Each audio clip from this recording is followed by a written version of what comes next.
beautiful people. I am here to help you get rid of people pleasing because it is making you crazy. I am Desiree Cocroft. I am a life and leadership coach, and I am a recovering people pleaser. And I want you to really take an audit of your life and see if people pleasing is what's really holding you back from your best life.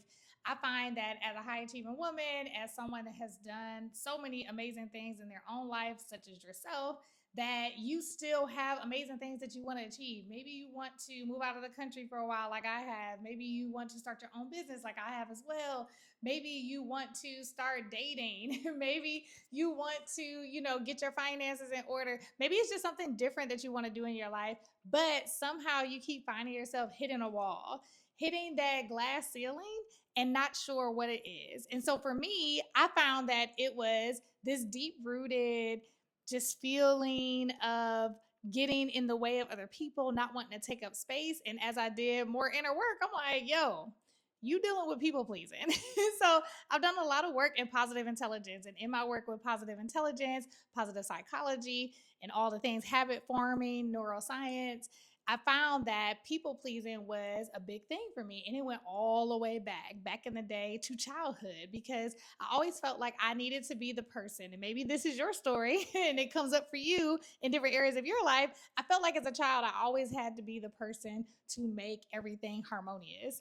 Like I had to make sure everybody was copacetic, nobody was getting in arguments. And if they were, how can I be the person to bring laughter into the room, to bring a lightness into the room, just being able to make everybody else feel comfortable and not overshadowing or stepping on other people's toes if that meant it was going to bring an uncomfortable conversation or situation to the room that I was in.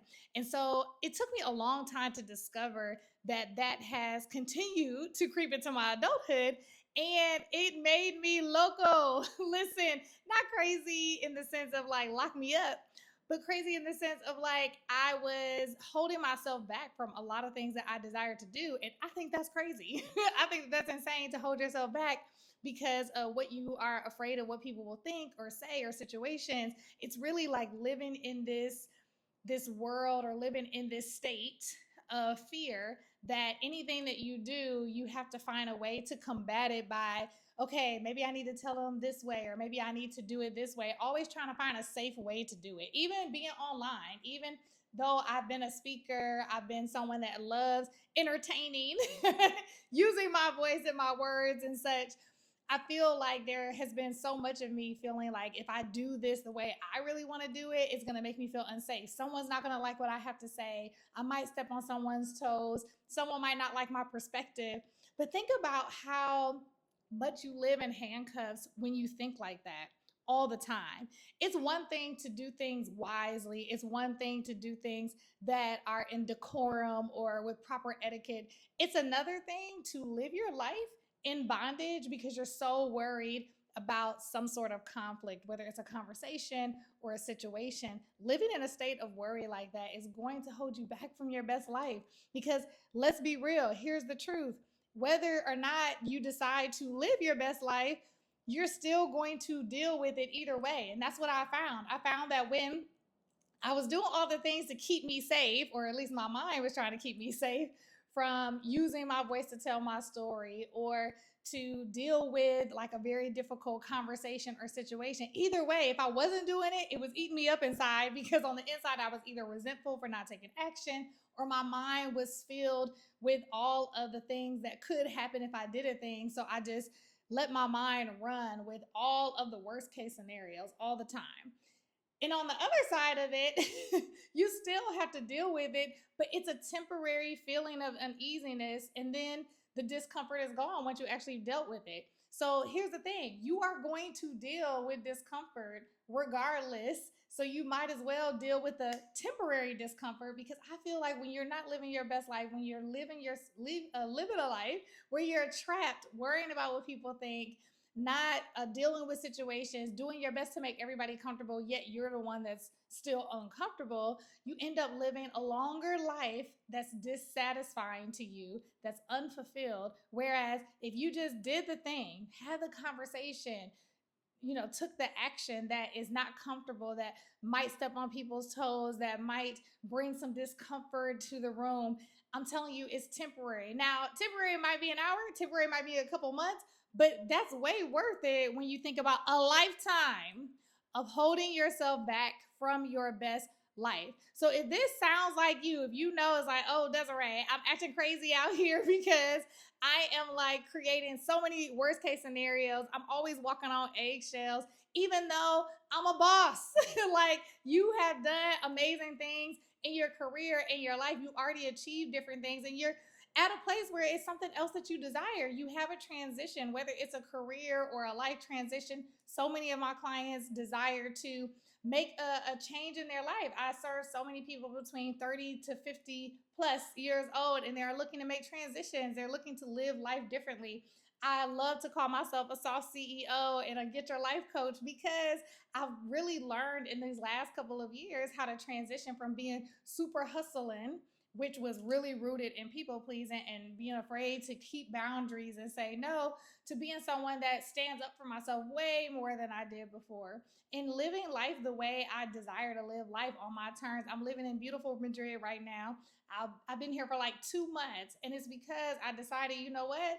I want to live life differently and not being afraid of what people say when you leave your home country, what you should be worried about, not worrying about all the things that people might think if they aren't doing it. And so they want to, kind of fear monger me into doing it. I just went ahead and did it. But it took a lot of work for me to decide to do things without needing all of this affirmation and confirmation from outside sources, learning to give myself the internal confirmation, the internal affirmation, and seeking God for that, doing that for myself versus looking for so many external things to tell me it's okay.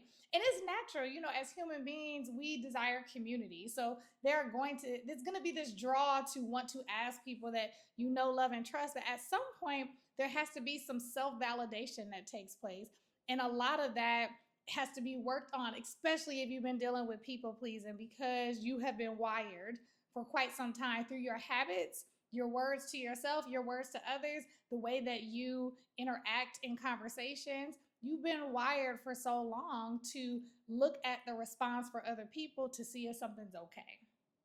And when you see that affirmation, that nonverbal, it's okay, then you feel like the relief to move on because there's something that's in you that feels real tied into knots if you don't get that from someone else. And this is not like something's wrong with you, it's just what you have developed over time. I have definitely been that person, wanting to be the person that made sure everyone was okay. And it was cool for a while. And that's the part you have to, really give yourself, a pat on the back because your childhood self needed that for whatever reason. You needed to feel safe, you needed to feel protected.